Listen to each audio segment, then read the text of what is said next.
Welcome to The Gorgeous Effect, the podcast that's about to rock your marketing world. I'm Julie Chenell, and with my co-founder, Cathy Olson, we're the masterminds behind Funnel Gorgeous and FG Funnels. We're about to drop some serious tea on how to create funnels that not only look amazing, but actually convert into customers. We'll chat mouth-watering offers, copy, design, and give you an inside look of some of our best and worst funnels. No smoke and mirrors, just real strategies that work from two ladies who have been around the funnel block. So grab your coffee or something stronger, we won't judge, and get ready to unleash the gorgeous effect on your business. It's time to show the world what you've got. Let's do this. Hey everyone, Julie and Cathy here from The Gorgeous Effect.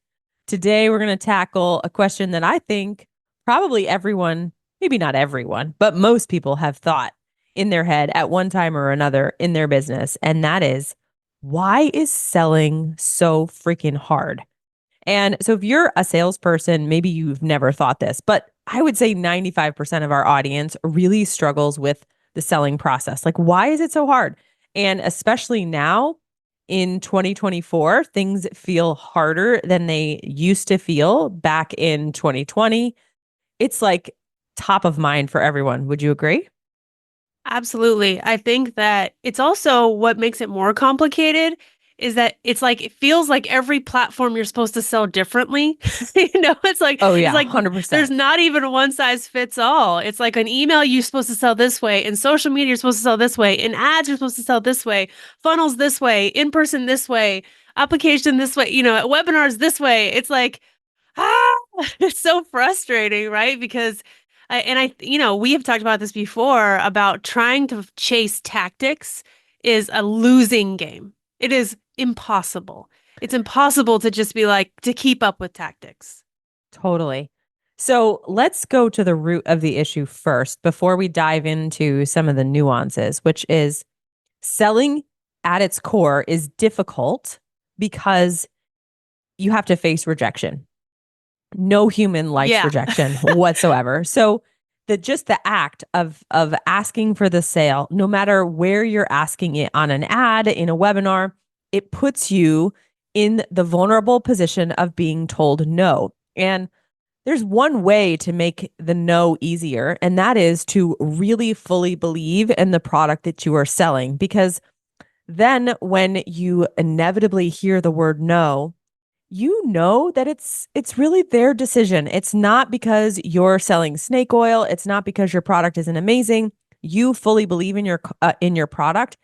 It doesn't make the no like easy, but it makes it easier if you really fully believe in the product. So the two things I would say before we kind of dive in is, number one, do you really believe in the thing that you're selling? Do you really truly think that it is a solution to an acute problem that people have? Because once you're really bought in on that, it becomes easier to face the no's. And then number two, how are you at handling rejection? Because even in the most epic sales presentation ever, like I'm going to say like 25% is probably like what I've seen, like the highest I've ever seen.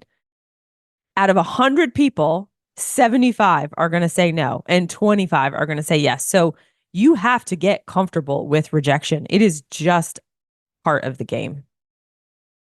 I think a lot of people they're taking things to heart with rejection too, because sometimes rejection is just that they weren't paying attention. It's like, especially like when we're talking about digital products or social media, right? People are like, oh, this didn't get as many clicks or likes or comments or oh, no, not a lot of people opened my email or like they're just busy, right? So like, that's not even a rejection. Most people will ignore because they have so much going on. So That's a really good point, because most of the time, like if you get people to actually pay attention, you'll get some people to say yes and some people to say no. But if you've had a bad launch, part of the problem is you just didn't make noise. Like nobody even realized that they you were didn't even selling. see your page, or they didn't see your email. I swear, so many times I'll be making, social content or reels or something. I did this like a few months ago. I said, okay, I've posted 20 reels in the last like whatever week or 2 weeks. How many have you seen? There was so many people were like 0. And again, 20 reels, right? Not to say that that's like the most crazy thing you've ever heard, but I'm just saying out of 20, Like a lot of people said they had seen one, two. That was like the most. I think it was probably like two or like from between one and three were probably the most common answer. But most people said zero. And I was just like, you guys, you have to be so much louder than you think. Just from that, from the online perspective, just so again, I think people take that as a rejection when it really was just not seeing your page. Like, and Yeah. you talk about that a lot too, about like how many humans, your push power, how many people can Right. you get to see a page?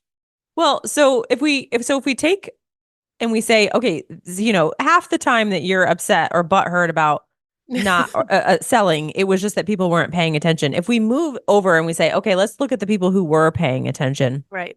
right? And they actively rejected your product or your service. You know, one of the things that can really, really speed up the process so that you get yeses faster is making sure your product has the best chance at survival from the beginning. And so I see people all the time who don't work on the offer, they don't work on the copy, they don't work on the design, they don't try the dialed in tactics, they don't hire a coach. They put something out there and we would call it maybe half-assing it a little bit. And then it doesn't sell and they take that as a sign that their product isn't good or that they're not good. And I'm like, wouldn't you rather get the offer right, get the copy right, get the design right, get the tactic right, put it out there and know that if it doesn't sell, now you have data, like real data. Okay, that offer, the market doesn't want it. Let's try again.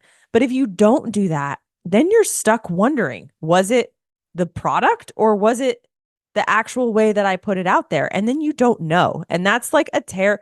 Like, at least if you're going to get rejected in sales, like, at least Shoot your make it, shot, like yeah, like shoot your accurately shoot shot. your shot. Totally, 100%. It's like give it some gas, right? Like you're like running on Flintstones power, like just feet on the ground, like Well, but pedaling, like people, give it. but I think it's a self-sabotage. I honestly think that's what it is Mm, because I have noticed clients that don't want to give it, they don't want to shoot their shot. They don't want to give it everything. They kind of like deliberately put out like less than their best work because then that oh, becomes an easy out for yeah. them mentally like, oh, okay, it didn't sell, but I didn't give it my best effort, right? It's a way to like feel better about being rejected, but at the end of the Rejection, day, they yeah. just don't want to be rejected and they're scared to shoot their shot. Yeah, so what I kind of heard you just say about how you overcome that fear of rejection is confidence. As long as if you And have getting confidence. rejected over and over and over again and being okay.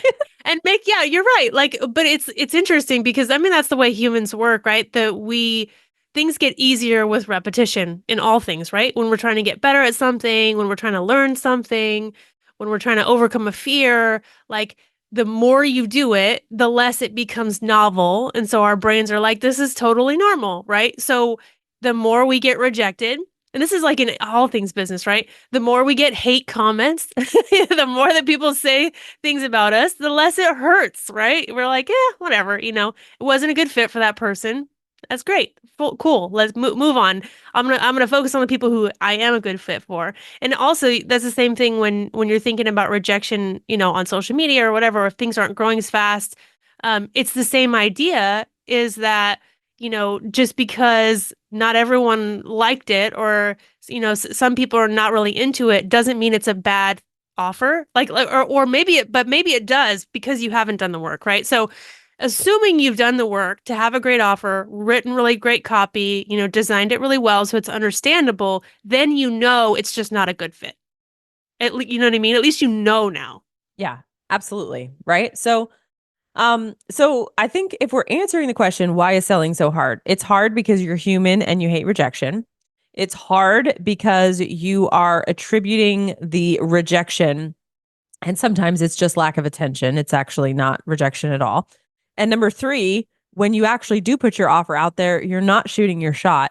And so you're not even really totally sure if the data you have is accurate, which requires you to like do it again and do it again. And this is why like I get so happy when people decide to take the plunge into Launch Gorgeous because I'm like, all right, you're shooting your shot, right? So if it Yeah. doesn't work, you have really important data and it's not personal. It really isn't personal. And if you are the type of person to take things personally or maybe you have like bad boundaries, or you think that you're like the fixer and like you can like overcompensate. Rejection is going to be really hard for you because you're going to think that it's something you're doing wrong.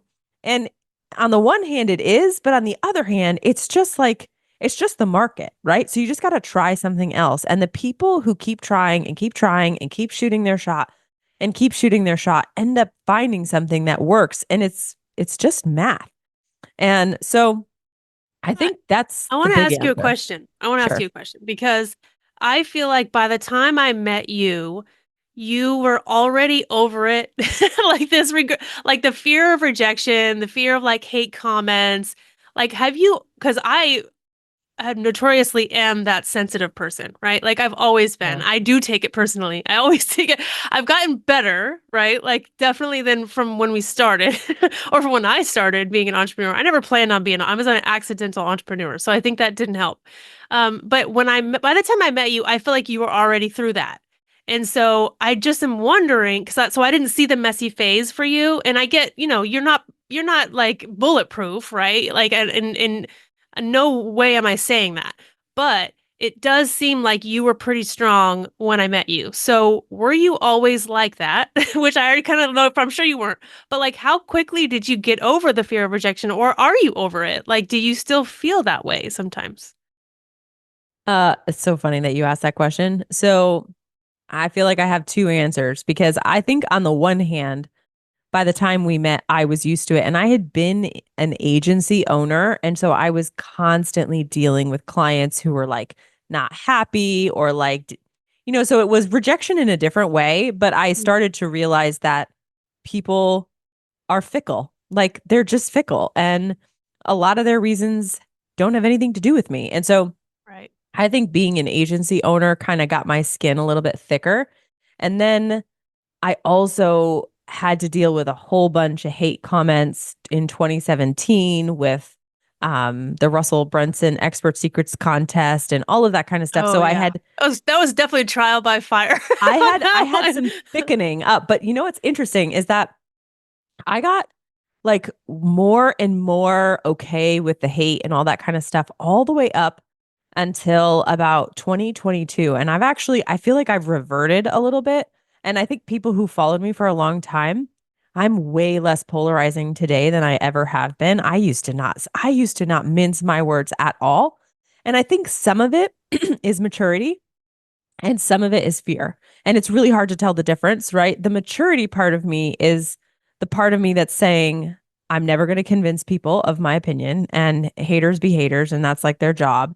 And the maturity part of me that says, I have a big audience now, so I have to be careful what I say. I've got to like carry my authority with care. But then there's the other part of me that's fear, and it's totally trauma based from what I've been through, and I'm still working through that. So I would say I'm weaker today than I have been in a long time, which is Interesting. funny because normally you get stronger, but I don't feel stronger, not at all. It's really interesting because and I wonder if, people are kind of feeling like they go through moments of like, no, I feel really strong now, and then other times you feel less strong. And I think I want to say just with the ecosystem in which we live right now, probably a lot of people are feeling less strong, right? They're feeling Absolutely. But there's right. almost like, yeah, there's almost there's like a trend though happening, and we're veering a little bit off the beaten path of selling, but I've noticed this trend where it felt like 2020 was sort of like the pinnacle of like where cancel culture was getting a lot of like it was gaining a lot of steam, and Sure. people were getting canceled, and then people were afraid, what do I say, all that kind of Right. stuff. But then it like went too far, and then people got annoyed by cancel culture, and then it was like cancel culture, right? That Yeah. like that Yeah. that sort of thing, like this is enough, like this is ridiculous. Hmm. And now there's this trend which you see more on TikTok, but it's rage bait. Like people are literally doing things to create rage on purpose to game the algorithm, and then maybe they're deleting their posts, maybe they're not, but it's literal rage bait. And so it's just fascinating to watch how the whole thing has happened. Like even right now, I'm getting like 5 or 6 emails a day from this company, and I'm seeing in the Facebook group people are mad and like But they're selling and, who cares? And so it could be really hard to find your footing about where you are in the continuum of sales because there's like rage bait. Like people will just piss others off just to get attention and sell and they don't care. And then Yeah. you got the fear people who don't ever want to sell because they don't want to hurt anybody. Mm. No wonder we're all confused and stressed out by sales? That's there. It's a I can't remember the name of it, but I think it's something with a K. But the where the people who are not good at what they do are like really confident, and then the people who are not confident are actually really good at what they do. There's like a I forget what it's called, but some kind of principle basically. But I Kruger effect. I think that maybe that might be it. Yeah, But it's something about that, and I see that play out so much, and it's like, man, you are the one that should be confident because you're actually really good at this, right. but there's something weird about like when I think, and I feel this too, like as I've always been good at like art and design and stuff, and when I teach it, I'm like, this is no big deal, and people are like, no, you don't understand, like it's no big deal to you because you're good at it, so it comes easily to you. So I Right. think that Do people you think have it's less special? yeah, so they have a hard time selling something when they almost don't value it themselves, right? Because Right. it's just like second nature. It's like you just do this and you just do that. And we're like, no, you don't understand like how valuable, and you've had to tell me that a billion times. Kathy, do you know how valuable it is Yep, what you do? And I'm like, exactly. it's so easy, right? So I think there's a little bit about that, about the confidence. I do think as far as like in a funnel, selling in a funnel, having those three things, the offer, copy, design, helps so much because you're able to provide or explain the value in a way, right? Just through the copy, right? Writing copy that's not necessarily, it's not like NLP, we're trying to like change their mind or any of that. It's really just about connecting with a message and Right. just saying, here's what I'm trying to say in a way that people will connect with it. And I try to do the same thing for the visuals. Like, well, that's what we teach in FG Society is like taking the messaging you've created via copy and making it visual so their brains can have these shortcuts to understanding what you're Yeah. trying to say. So you're not overly selling, you're not trying to sell at them, you're not trying to make them do anything. You're just actually trying to connect your message. Right. You're just trying to be clear. You Right. know, if we want to like transition a bit to tactics. So chasing tactics can be like a dangerous rabbit hole. If you don't have your offer, your copy, your design, your product dialed in, right? It's just like tactics are not going to make a bad product or bad copy or bad design automatically work. However, on the flip side of this, I have been noticing that when people who are naturally like, they care about relationships, they're good leaders, they have some level of charisma, when they take the time to actually do a strong marketing tactic, right? So I'm thinking about webinars. I'm thinking Mm. about three people in particular that I have coached on webinars in the last month. All of them have had good sales and had great personalities, but they all decided to dial in the tactic, like the marketing strategy of a particular style of webinar presentation. And you guys, selling was not hard. Like they all Mm. blew it out of the water, like way above and beyond. So if you think, oh my gosh, nobody's buying anymore, everything's so hard, two things can be true at the same time. Yes, 2024 can be harder than 2020. Yes. But also, I'm watching people have their best conversion ever. Right. And so there is a time and place for really like shooting your shot and spending time on the detail of the tactic and the strategy and not just relying on your personality. And it makes a huge difference. And all three of them would say that was the best, like that was the best webinar I've ever done. Yeah, I think the word tactic already has a negative connotation because it's almost like secret trick, like hack. But really, the way you're saying it is that you're almost like training wheels, baby proofing it because you're not, you know what I mean? Like because whatever you struggle to sell or you struggle to, you don't know how to say it or how to connect to them or whatever it is.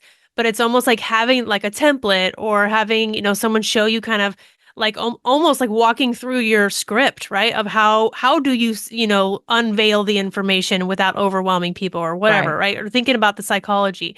Like so it's not I mean it is a tactic, but like the way that you're meaning it is it's almost like a blueprint, right? And like here's how Well, you follow it. I mean, if you were going to imagine that you are the president of the United States and someone is good, like you're like the press secretary and they're going to go speak on your behalf.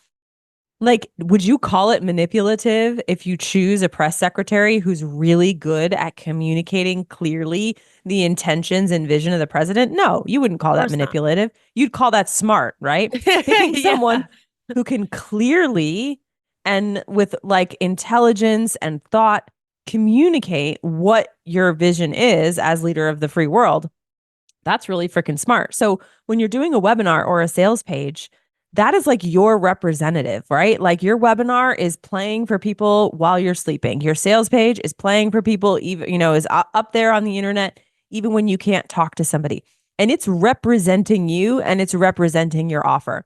And so, in that regard, you want to take great care that you have really thought it through well and you've placed every word or every slide intentionally to communicate clearly the offer so that if people decide they don't want it, that's fine. You're not going to pressure them to buy, but you want to make sure they understand what they're saying yes or no to. And so that's what I mean when I say a tactic, right?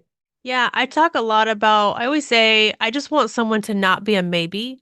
So we did this a lot when we had a Disney retreat, basically called FG retreat.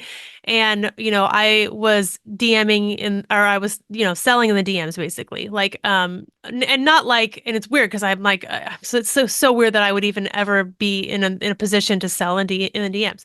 But the idea was, the time is actually short and limited, and I really actually need to know your answer. So, like, for me, I don't think I thought I was like selling in the DMs as much as I was like, I just don't want you to be a maybe. Like, I want you to be either a yes or a no. Like, no is totally fine because there's some other people that want, to get this spot. So, but if you're a maybe, then you're nowhere, you're stuck. And so I think the same thing about like really with anything, right? You see a sales page and you're like, oh yeah, I'll check that out later. Well, that's a maybe. And that's not going to help either of us. It's not going to help me. Yeah. It's not going to help you, right? If you're a maybe, you're nothing. You're stopped. You're like completely static in time. So Yeah. I just don't want people to be maybe, and I don't care if it's a no. Like Right. I think that you think you have to take it because again, if you know your product is good and you feel good about it, then them saying no is just about them and it doesn't mean anything about you or your product or what you do or like that you're a scammer or that you're an imposter. Or, like, it doesn't mean anything. It just means it's not for them. But a maybe is a missed opportunity for both Yeah. people. Yeah. No, that's such a good way to sum it up. So, I hope we answered the question for you guys today. Why is selling so hard? There are some legitimate reasons why it's hard, but there's also some real solutions, including, getting over your fear of rejection, learning how to decipher between attention versus a true no, getting people to get off the maybe train and just say yes or no, really dialing in and shooting your shot and not like half-assing it because you want to like have an You're excuse for scared. why it doesn't sell. And just a reminder, like people are buying and you get to, especially if you're good at what you do and you really are solving that problem, your sales pages, your webinars, your DMs, all of it is just representing your product in the most clear and convincing way possible so that when people walk away, they know what they're walking away from. And I think that's about as good of an answer as we could come up with today on this Monday morning. Yeah. All right, guys. Well, we would love if you are enjoying this podcast. There's two things that you can do to help us. Number one, leave a review or rate our podcast. That would be amazing. Number two, if there's any topic you want us to talk about, hit us up. Just go to Funnel Gorgeous on Instagram and send us a DM. Let us know what you want us to talk shop about, and we'll try to put it in the lineup. All right. Thank you, guys. Talk to you soon. Thank you so much for hanging out with us today. We're just getting started with this podcast, and we're so excited to have you on this journey with us. If you found value in today's episode, we'd be over the moon if you'd consider subscribing. It's like a virtual high five that keeps us going.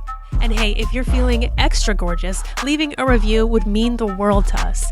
Your words not only make our day, but it also helps other amazing folks just like you find our show through your review. Lastly, if you know someone who could use a little sales pep talk, why not spread the love? Share this episode and let's grow this gorgeous community together.